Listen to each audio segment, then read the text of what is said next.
I Hello. haven't finished tweeting yet. Yeah. Uh, So, Hello, welcome to the fifth session of Bang Bang Con. Alita, actually, you're the point MC on this one, so why don't you take it away? okay, I will take it away and you can finish tweeting. Thank you. Hi, welcome everyone. As it's our tradition now, we're gonna banter for a little bit to give everyone time to sit down, settle in for the next hour of talks. So, welcome to the session 5. I am gonna thank our sponsors for helping us make this event possible. And gonna read out all of their names. So our excellent sponsors are Xander and Daily, and our awesome sponsors, thank you, Cindy. Awesome sponsors are Wherewithal, Discourse, Full Story, Two Sigma, Phase Zero, Mapbox, and Accelerated Tech. We are super grateful to have so many sponsors that makes it possible for us to pay our speakers, to make sure that our ticket prices are accessible and allow for everyone to be able to afford it and to have the space and to have wonderful AV and captioning and everything we need to make this conference accessible for everyone. So thank you for supporting us this year. And we are super excited that you're with us. And some of our sponsors have been with us for a long time, and it's wonderful that they come back every year and are as excited as we are. So it also makes our lives a bit easier to know there are always sponsors who are happy to help us out every year. It's just amazing to me that this conference, which basically started as a joke, people believe in it, and believe in it enough to put some money in on it, which is just absolutely amazing to me. It's incredible that we've had the financial support both from sponsors and then of course from all of you who bought tickets that allow us to do things like run Bang Bang Con every year in the way that we really want to run it. So thank you also to everyone who bought a ticket, especially those of us who went above and beyond in your financial support there. And if you didn't, that's okay too. We're very glad you're here. Yeah. And, coming back to Twitter, I would like to remind everyone that we would love to see your experience with Bang Bang Con. And we've seen some tweets and super excited whenever we see something. And you can see us retweeting things and liking everything all around because it's so fun to be popular. Whenever we log into the Twitter accounts, like, yes, I'm famous. It's for the next 5 minutes. It's so funny because last night I logged into Twitter and our notifications was like 20 plus, which I think is as high as it goes, at least at our level of fame. And I was like, oh, what did we do? This was like hours after even the session had ended. And it turned out that somebody popular in the BTS community had tweeted about us and gone mildly viral. And so it was great. I spent some time responding to the BTS stans. Everyone's just so lovely. Yeah, we love ARMY. It's great. We made our shirts, our color and shirts are purple this year. We've leaned into that. It's great. I think BTS even has a single coming out on the 23rd. Somebody was tweeting about this, or somebody was telling us about this in Discord, and I think I've lost it, unfortunately. Let's see.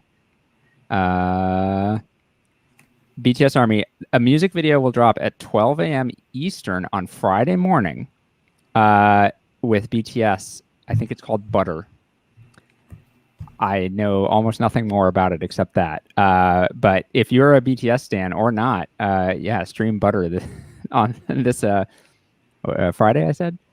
Yes, 12, Friday. Yes, I was saying that this is what we're going to listen to on Saturday for wrapping up Bang Bang Con. Definitely. It's going to be Butter all around. So if you're tweeting, remember that as much as we love BTS, they kind of took over all of the other hashtags we've had before. So our hashtag is virtual Bang Bang Con because that one is actually us. But also you can just add Bang Bang Con, which is also us. For a lot of people, though, it's very confusing that we are named this way. So we can see still a lot of BTS tweets going our way, which is lovely. We love BTS. It's great. I made BTS had a Bang Bang Con just a couple of months ago. and I made a parody of their poster, which was our information, but like in their visual style. And then we decided not to tweet that because we love BTS and we do not want to hear from their lawyers so much. Yeah, yeah. We also don't want to confuse all the fans. You know, exactly. We want to make sure that everyone knows that whenever they send us some love, it's Bang Bang Con the conference, not Bang Bang Con the BTS concert. Right. So no confusion. Yeah. Yes. Yeah. So I think we have given everyone a bit of time to settle in. I bet people are here. Do you want to? I have pulled up the bio and the name of the talk. So do you want me to intro it or? Go ahead. All right. I say that and then I need to find it among my tabs. Here it is. Session 5. All right. Our next talk is Numeric Data Types in the Wild, or Things I Learned from Last Night's Dinner Receipt by Michael Woods. Michael is a physicist turned inventor out in California. He works by day as a principal systems architect at Magic Leap and spends his evenings studying everything under the sun. His perfect vacation is spending a couple of weeks in a new city, ensconced in cafes, speedrunning an online class. He believes that self-improvement in every form is simultaneously a skill, an art, and a lot of fun.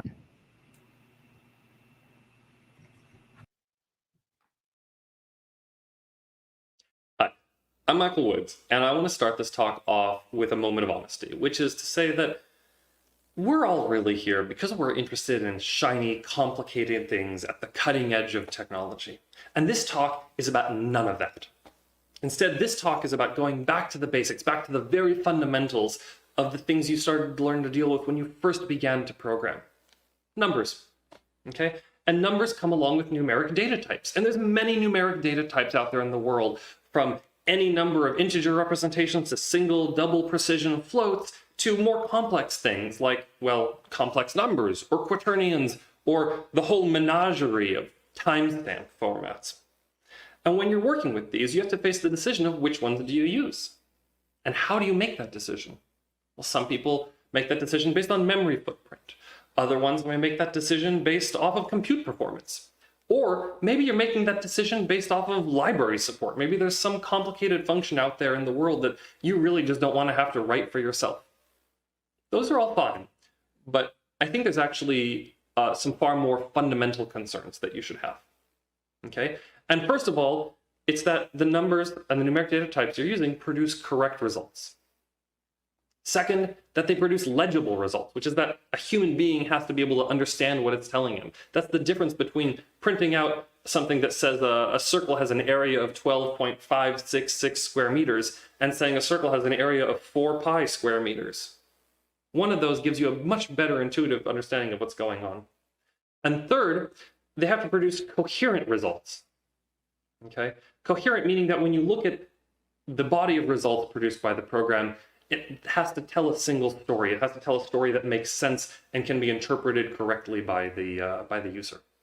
So we're going to dive in and we're going to look at a dinner receipt, not technically last night's dinner receipt. It actually comes from one night of an outing after one of the nights of the Strange Loop conference back in 2019 in St. Louis.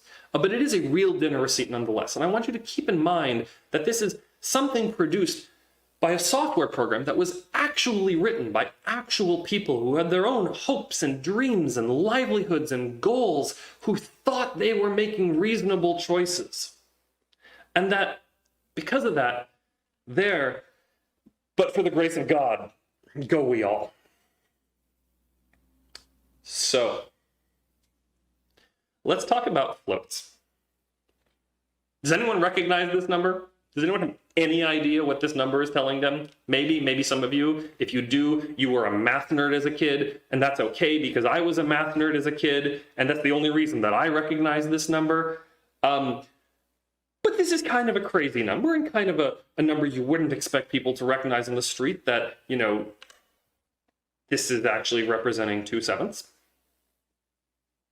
But even if you did recognize this number, and by the way, we failed on legibility here, right here, line number 2. We failed on legibility. The average person is not going to interpret this correctly.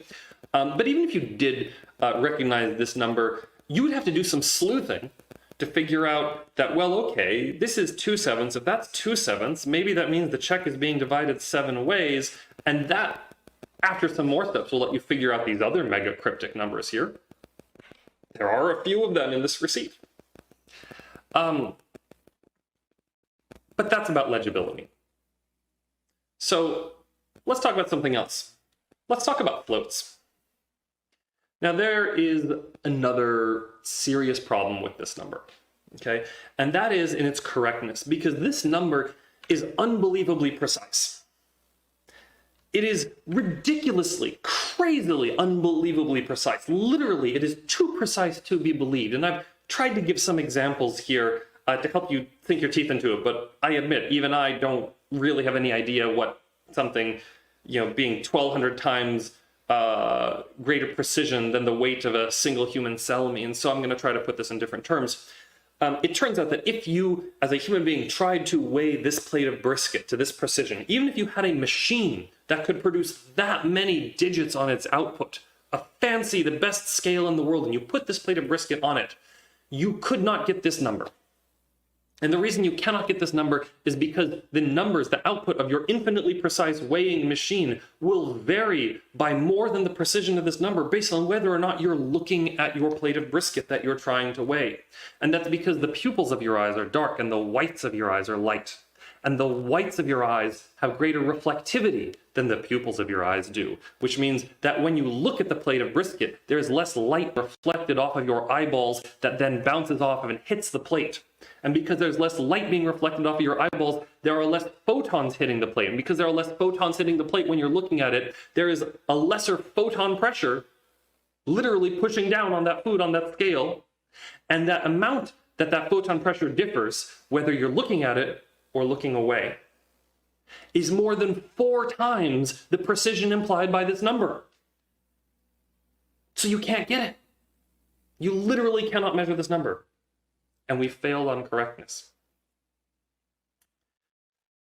But that's a mouthful.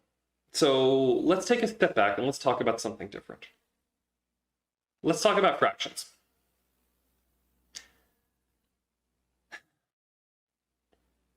So, just as I try to piece this together, after all of that hubbub with mega cryptic fractions trying to figure out what 0.4285 actually means, we could have just had the program print out 1/7.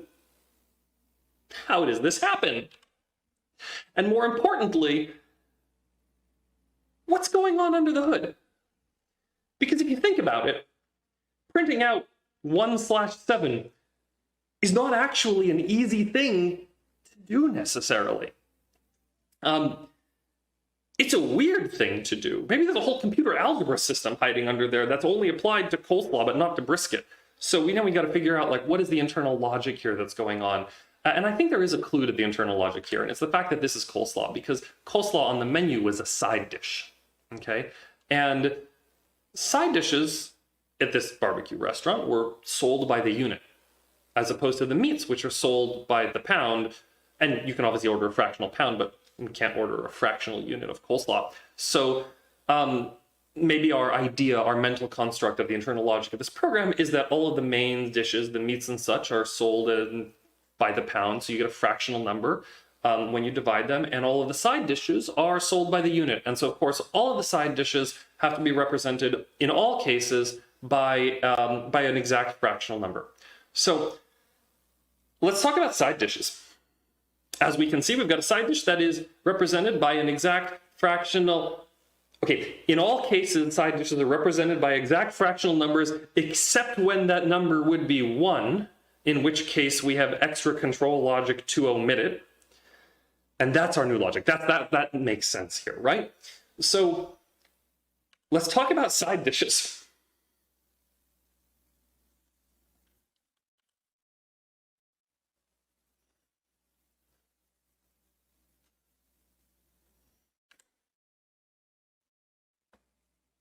What? Just what?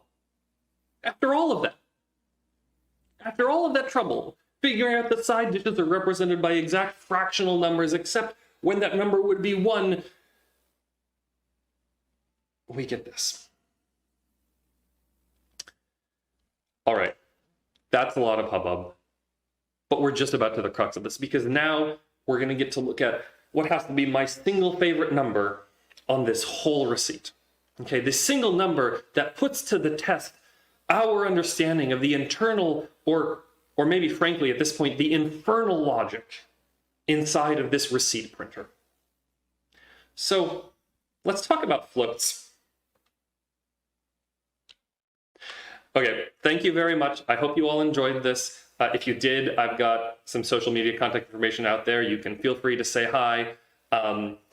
There's lots of other great talks here, so keep enjoying the conference. And just remember, as you go, make sure that even in the simplest things, your numeric data types can produce correct results, legible results, and coherent results. Because stuff like this happens, and there, but for the grace of God, go we all.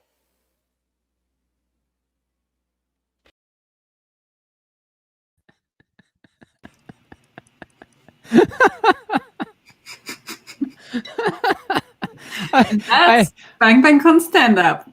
I need to share a pun that was made in the Discord chat, which is that I said, BRB, I'm going to go make an unreasonably precise barbecue joint.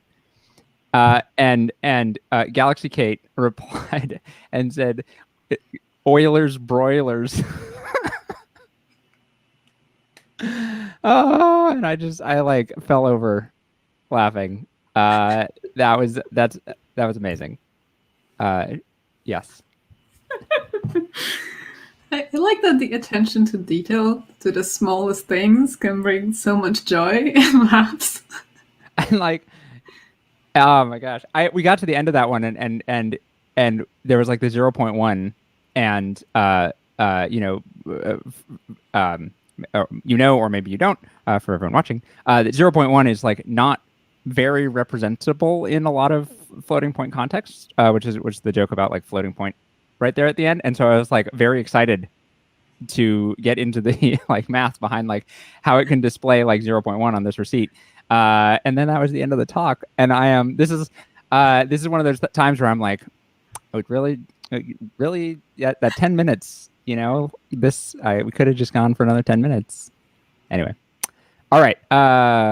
Do you have the next? Yes, I do. So our next speaker is going to be Rebecca Ravenoak, and the talk title is Nifty Weaving Tools, a Different Kind of Color Picker. Rebecca is a full-stack developer and an artist, sometimes both at the same time. They live near Oakland with a small herd of cats and their spouse.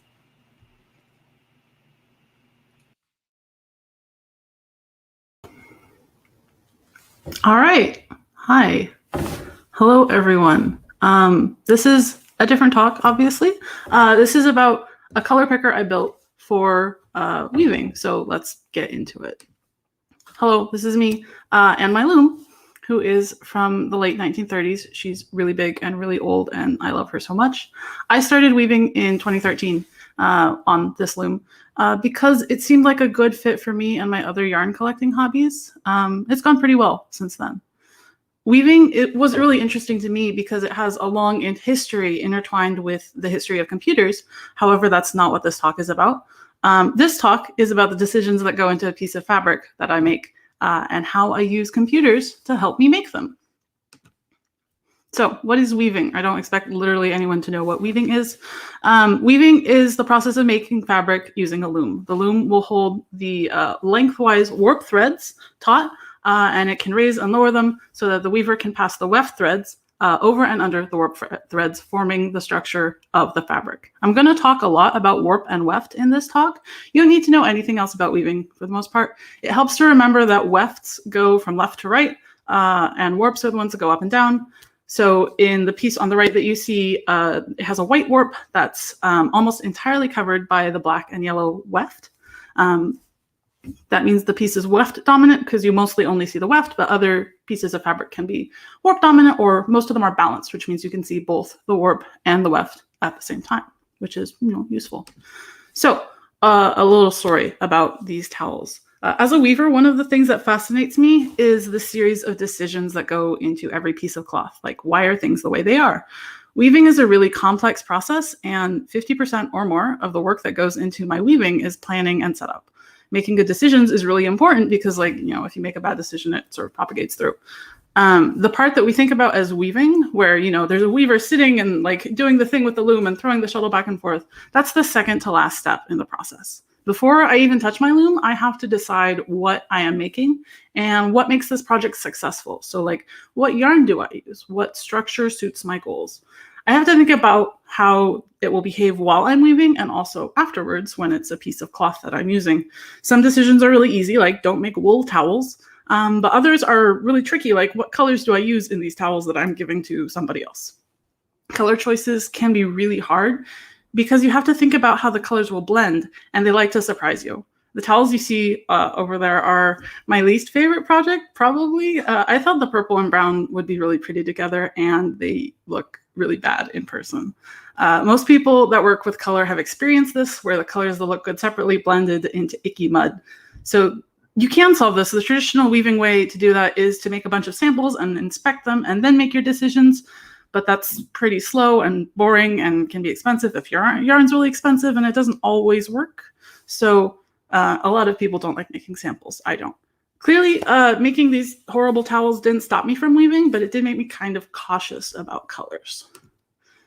A couple years after I made those towels, which was also a couple years ago, I signed up for a weaving class that promised you could weave a whole set of coordinated kitchen textiles. So, you know, towels, aprons, placemats, table runners, napkins, pot holders, rugs, anything you want to use in the kitchen. And you only have to set up your loom once, and they will do most of the work for you, right? That sounds incredible. 50% of my time goes into planning and setup. So like, if I can go someplace where they take care of that for me, I have twice as much weaving time.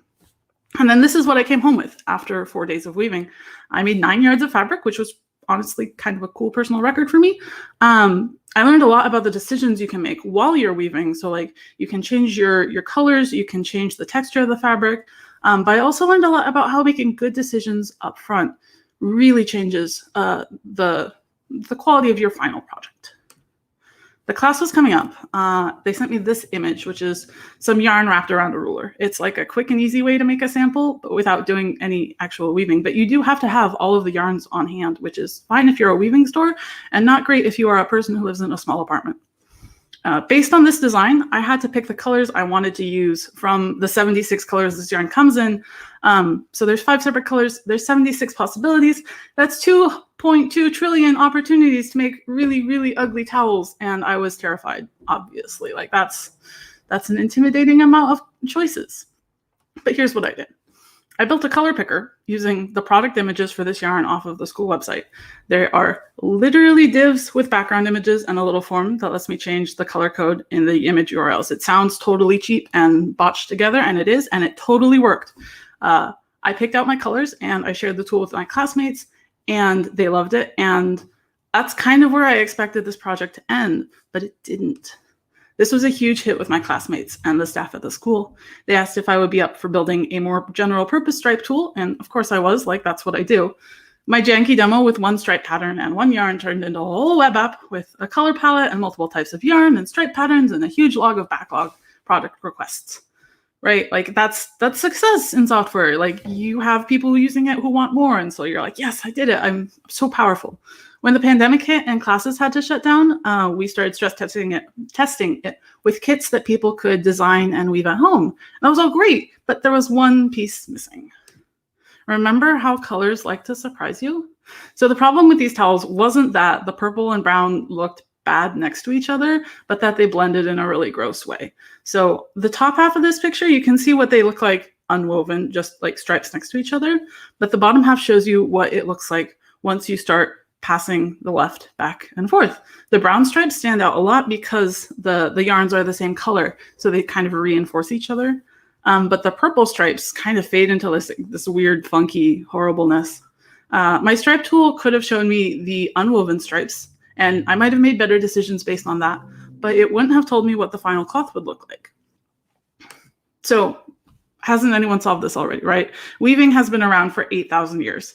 Somebody at some point, probably between the advent of computers and now, should have, figured out how to deal with this.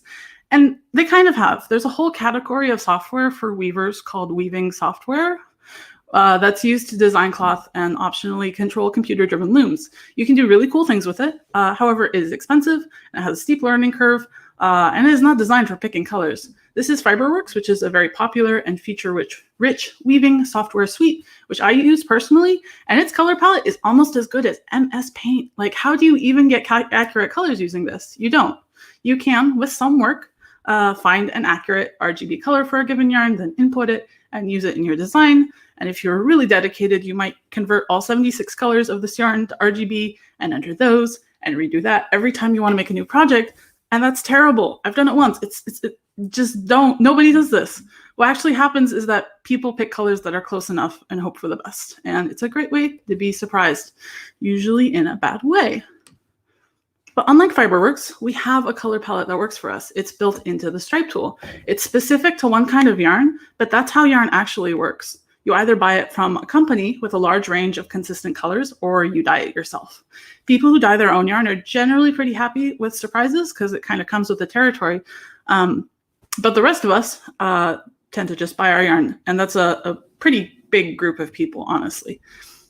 So people who buy yarn online are already familiar with these palettes because that's how yarn is sold. Like, you pick one of these swatches when you're buying yarn. You don't tell them, I just want red.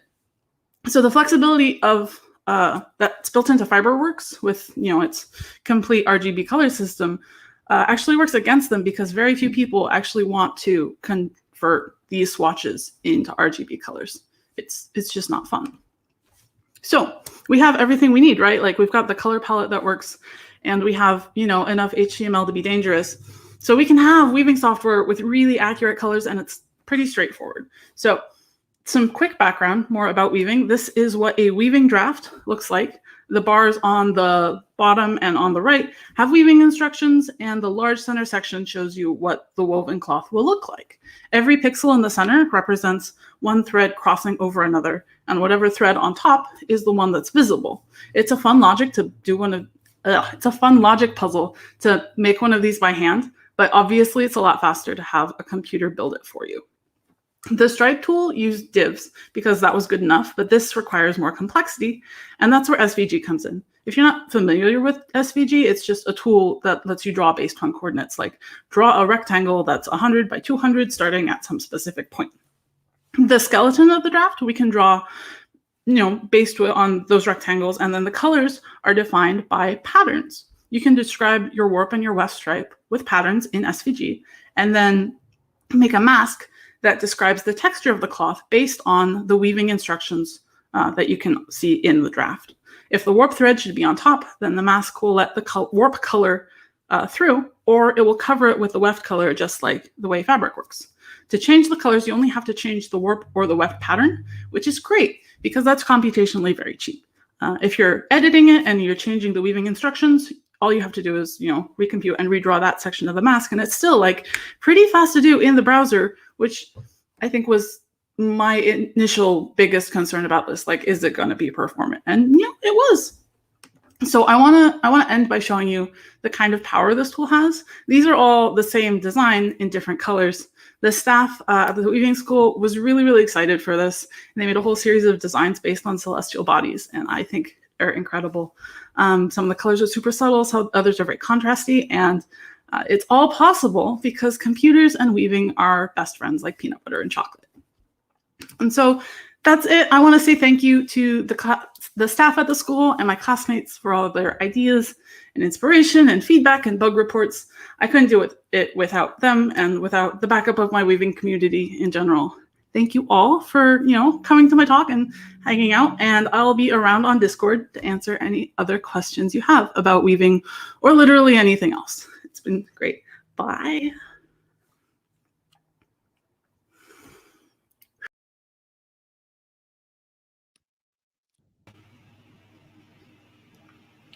That was so cool.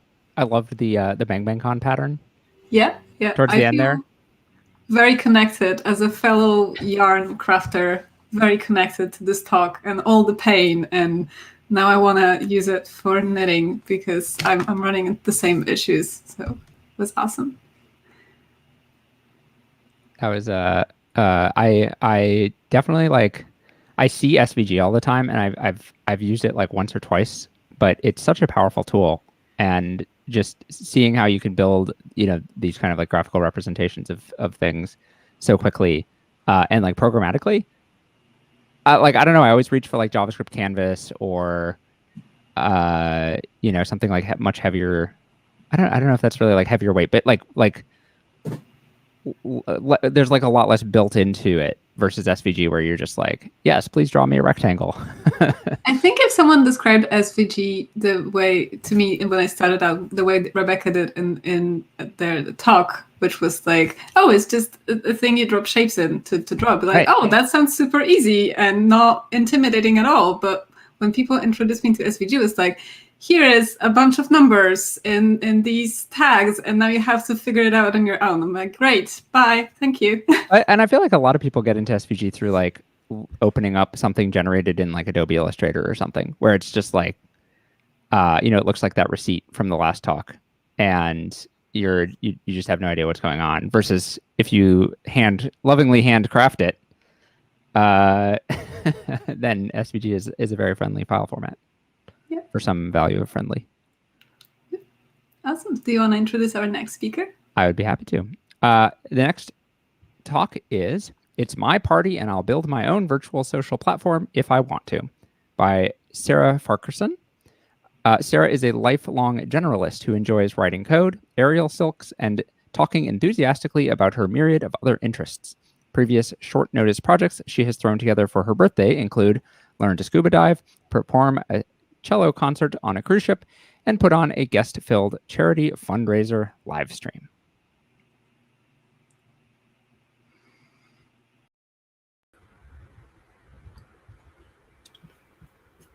All right.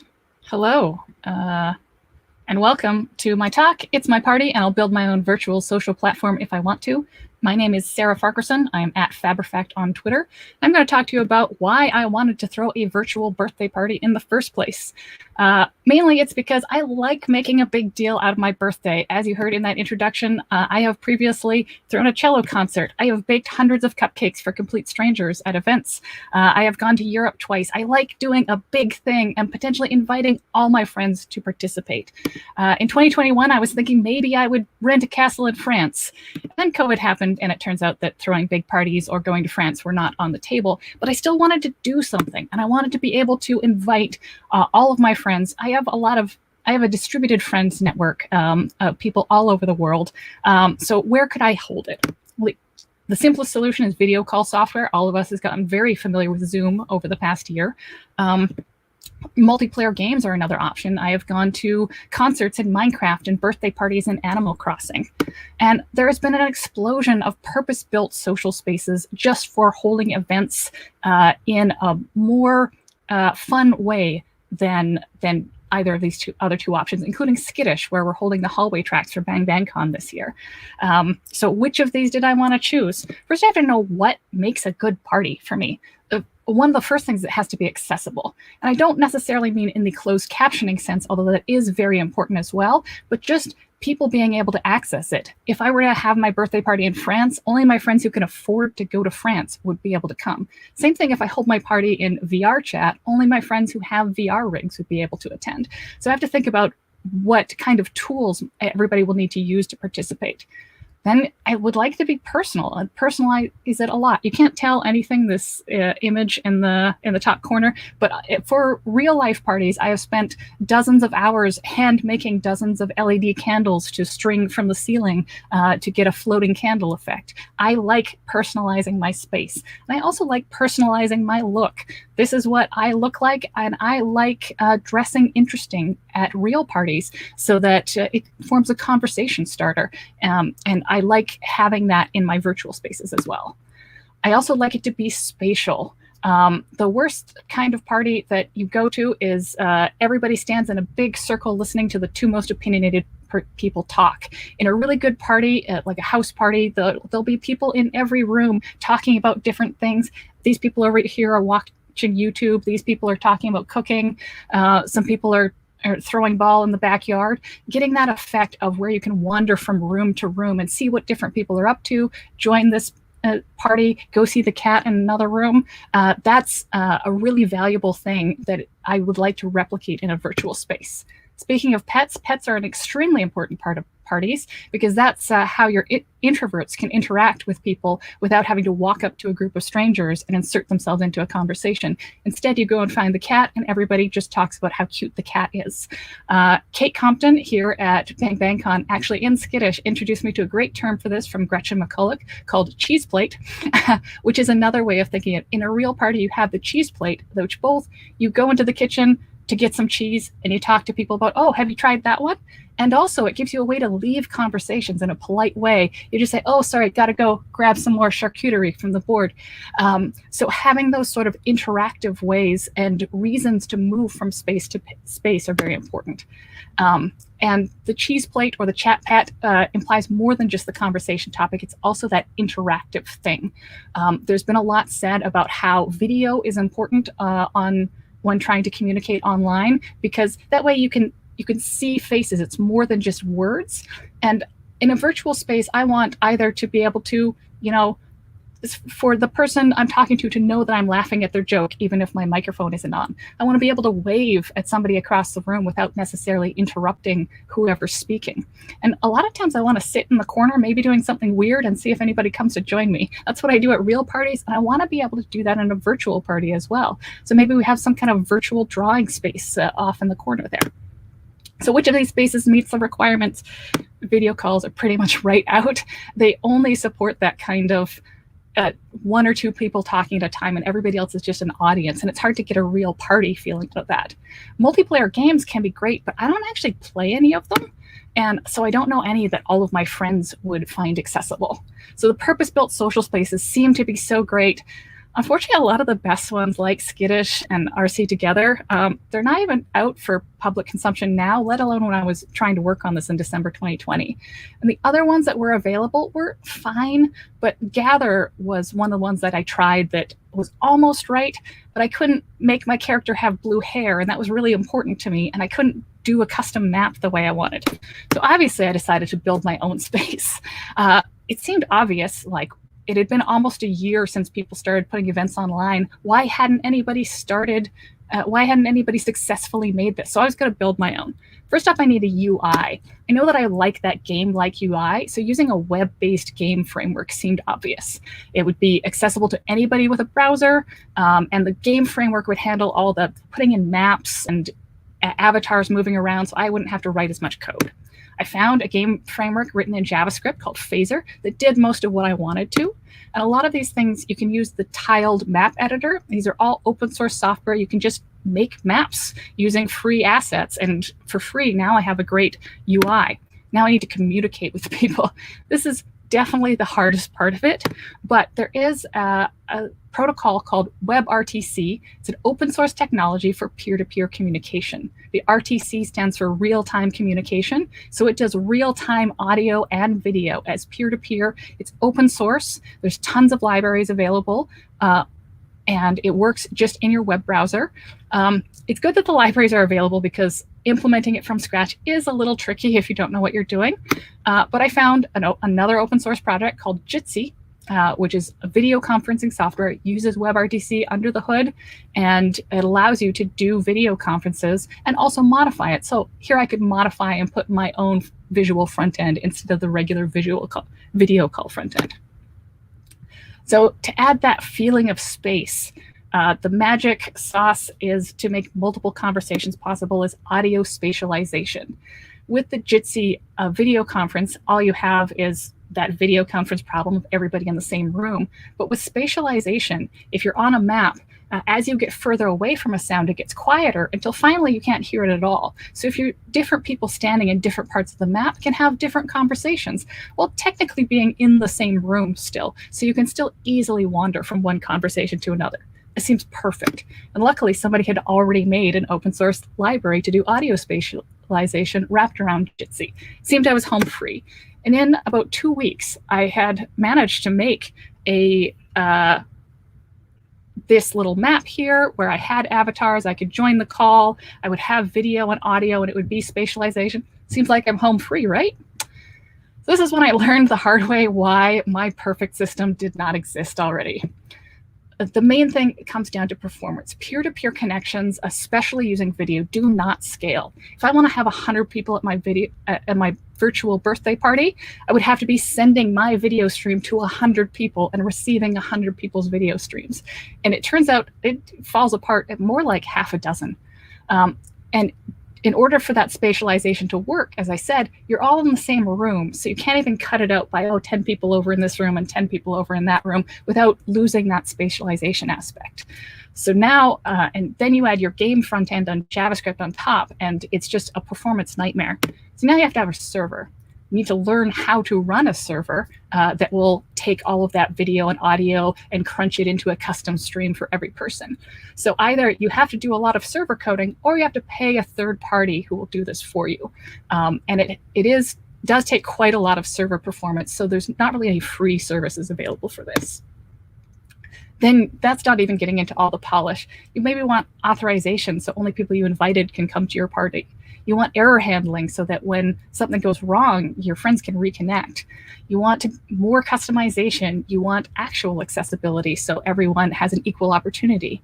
You want to maybe moderate it to kick people out if they behave badly.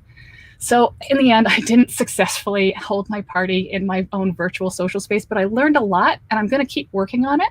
And I'm really looking forward to things. I think there will be better tools in the future to build this kind of thing yourself if the off-the-shelf tools aren't working for you. I think having performance spatial audio libraries that allow you to plug in a custom UI will be great. And having a kind of character creator that I could have just put into my system would have made it easy to make custom avatars for everybody. The main thing I think that the current systems are lacking are better cheese plates. I think right now there's not a lot you can do in any of the social spaces other than walking up and talking to people about how neat this social space is. Having more interactive things that you can build, or game-like systems. Speaking of which, the level design of the spaces needs to encourage people to form small groups rather than the one big circle where only the two most extroverted people talk. So I have tried out a bunch of virtual social platforms. There's a bunch of them out there, and more are being developed all the time. I will share these links later. If you want to know more about this topic, M. Laserwalker has written a ton of really great resources on building social platforms like this and the design considerations and technical problems, as well as Kate Compton has some great talks on designing for social creativity. You can also go back and read Gretchen McCulloch's talk on cheese plates. So thank you very much for coming to my talk, and maybe I will see you in a virtual world near you.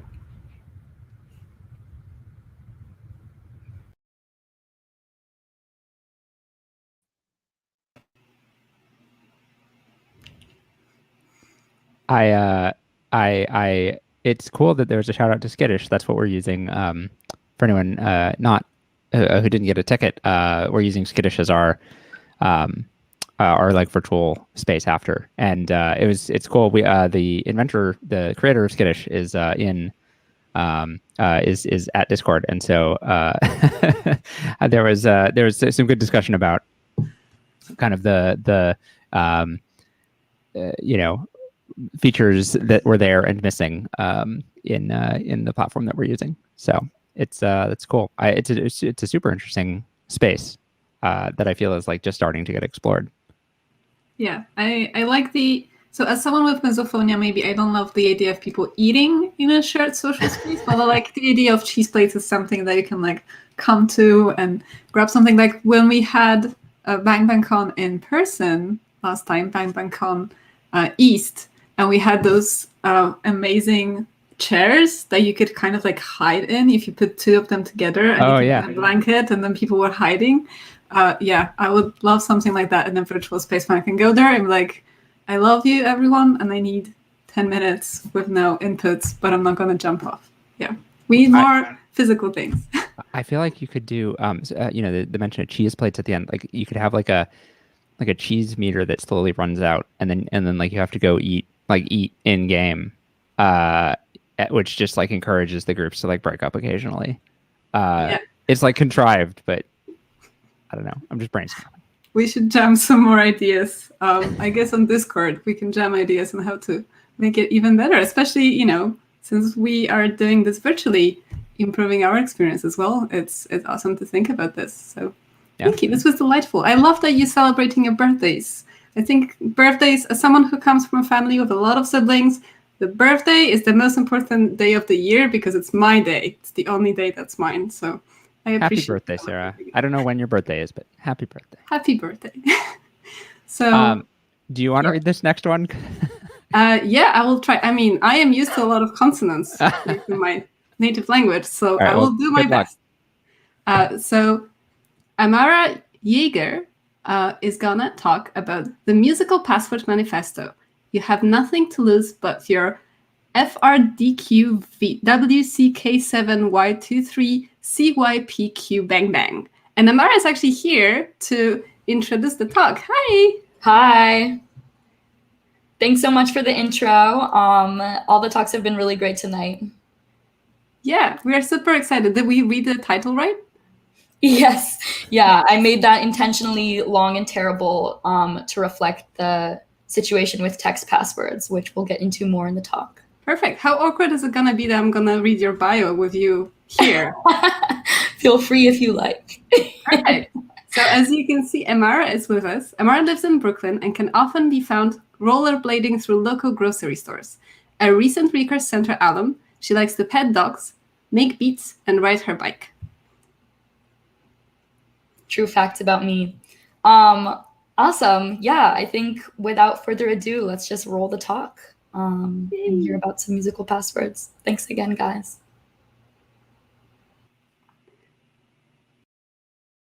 Hi, everyone.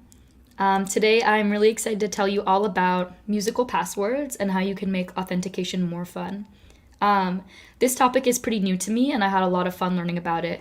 And I wanted to also let you know that this talk came out of a project completed at the Recurse Center that I co-created with my friend Azad. So to start off with, you've probably already typed a plain text password today. I know I have. And while a lot of people are advocating for switches to more modern solutions like biometric IDs, like face or fingerprint recognition, or else two-factor authentication, those come with their own drawbacks and concerns. And either way, for now, plain text passwords still really dominate the landscape, and they don't seem to be going anywhere in the very immediate future. So there are all kinds of historical reasons why we ended up here talking about plain text passwords as opposed to any other kind. The ancient Roman military actually used passwords. But that being said, this particular type of authentication is, at least in my opinion, totally arbitrary.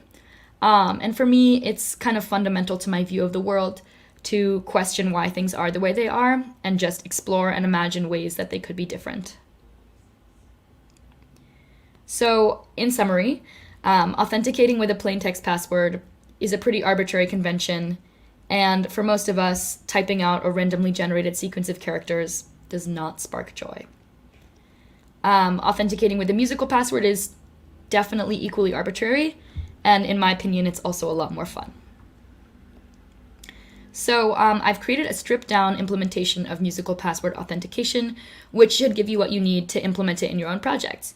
The link to explore and interact with this code is up on the screen here, so I encourage you to just play around with that. And I'll also throw that link in the chat so that you can check it out later. So broadly removed from any one specific login context, here are the pieces that we're actually going to need for this to start working. So firstly, we're going to need a way to record, encode, and store musical data. And then for authentication, we're going to need a function that takes in two pieces of musical data, compares them, and evaluates whether the two are sufficiently similar, and then returns an output of true or false in answer to the question, did you pass authentication? And the third thing that it would be nice to have would be a way to play back or hear what we recorded, just to make sure that the password we set was actually the one we wanted. So let's dive right in with the first item on this checklist. So firstly, we're going to need a way to record, encode, and store our musical data. So this implementation that I've created maps keyboard presses to pitches that are then interpreted and played by a tone synth in JavaScript. There are any number of other possibilities for other ways to build this mapping. And this implementation is kind of structured around making the computer keyboard feel similar to a piano keyboard. So it's going to map the first 2 rows of your keyboard to some notes on the piano keyboard. So it's easier than you might think to record this data. The first thing that we're going to need is a variable that tells us whether we currently are or aren't recording. So you can see that in the code up on the screen, I'm just initializing that variable. And as a side note, in React, we're going to need to use a sort of a workaround to make sure that we can access the most updated version of that variable from an event listener. Conceptually, it's not hugely important to the idea of musical authentication, but it is going to be important if you're trying to implement this in React. So an example of that is just up on the screen. The second thing that we'll need for recording is an event listener that notices when we press a key and then maps it to a pitch and plays that pitch. And then it checks whether the value of the variable that determines if we're recording is set to true or false. And if we are recording, it pushes the value that we press to an array. Specifically, it pushes a tuple where the first element of the tuple is the current time and the second element is the note. So this is how we'll kind of get our rhythm and pitch information, how we'll encode that. So we now have this array that we've been pushing to with our date pitch tuples, and we want to feed this into a function to play back our performance. So to do that, we're gonna write this function called play that you'll see up on the screen, and we'll just use the set timeout method to play our synth at the times that we wrote to the array.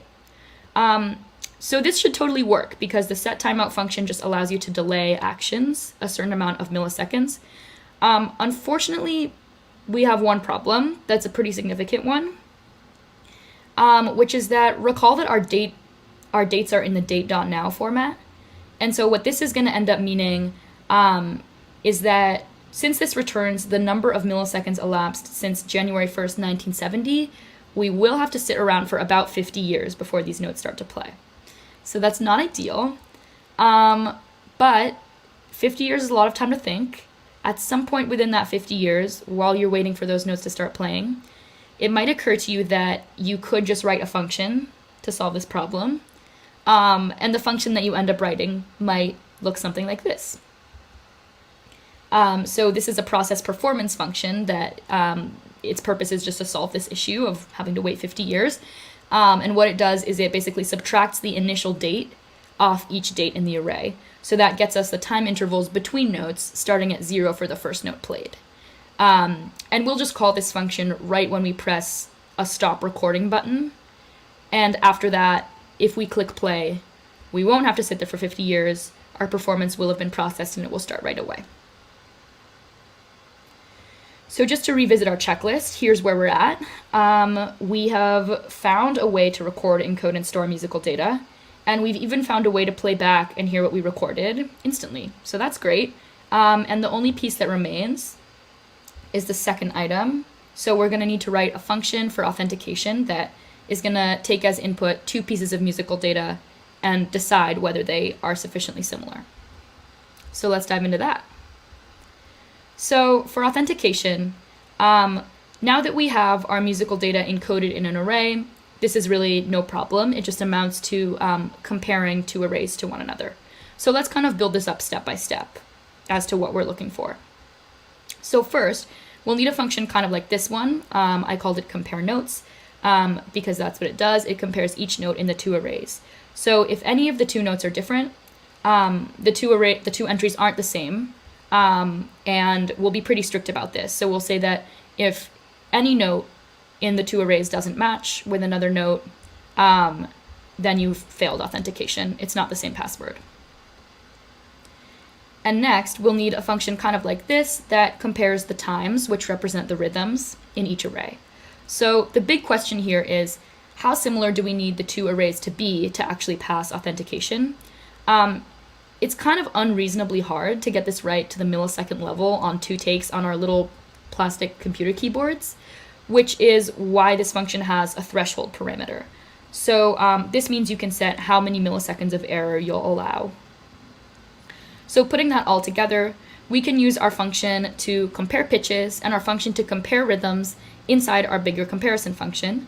And here I'm allowing for 500 milliseconds of difference between functions, which I found to be pretty reasonable. We also include one more step at the beginning, which is just to make sure that the two arrays are the same length. Because if they're not, we don't even bother to compare note or rhythm. If they're not the same length, it would mean that one of them has an extra note that the other doesn't have. And in that case, you just automatically fail authentication. Those two are not the same. So we've covered everything in our checklist, which means we have everything we need to set up musical password authentication. So I'm just going to give you a quick demo of what it looks like in my implementation. Cool, so going through the demo here, I'm first going to show you a failed authentication. And the computer plays it back for me. And here's a second take of a completely different phrase, playing it back. And we get false because they were not the same.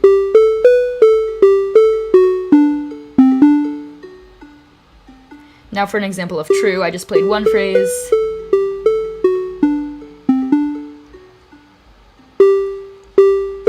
Now let's play it one more time. And have it play back, just to make sure. And compare them. And they're true, because they're the same. And lastly, thank you for coming. I hope this talk has given you some ideas for how to add fun authentication into your own projects. And thanks again. Thank you so much for coming. Have a great night.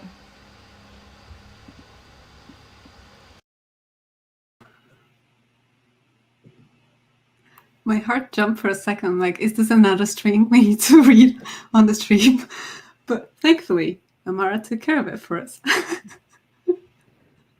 That was delightful. Yeah. I love the little beep boop noises. Like the voice for the synth at the end there was just like very like computery. Just like boop boop boop boop. Yeah, I think it's another reason for me to keep my uke close by so I can log in, implement that on my work laptop and then never get access to it again. I typed my password wrong enough times anyway. I could probably switch to musical and have about the same error rate. But the practice you would get, imagine you exactly put your practice as your password and then you have to get it perfectly. But then it locks you out because who does it 3 times in a row? Like, who doesn't do it 3 times in a row badly, right? Yeah, it's a very delightful idea. Thank you. Well, that is it for session 5 of Bang Bang Con 2021. Thank you all so much for tuning in tonight.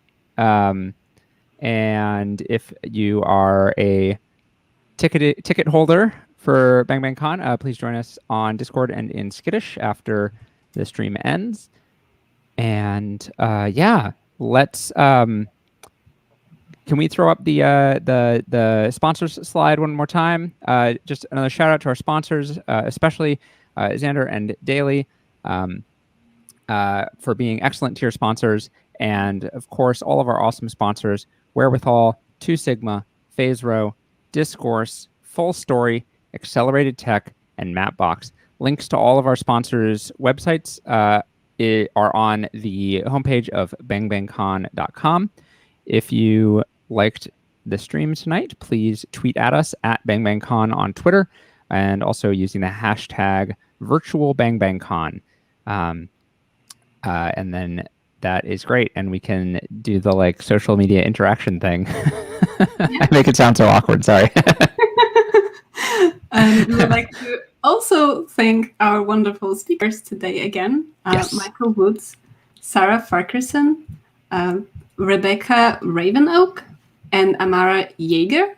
And we would also like to remind you that, if you maybe want to revisit some talks or you didn't have the time to watch the full stream today, we are going to have a sync watch.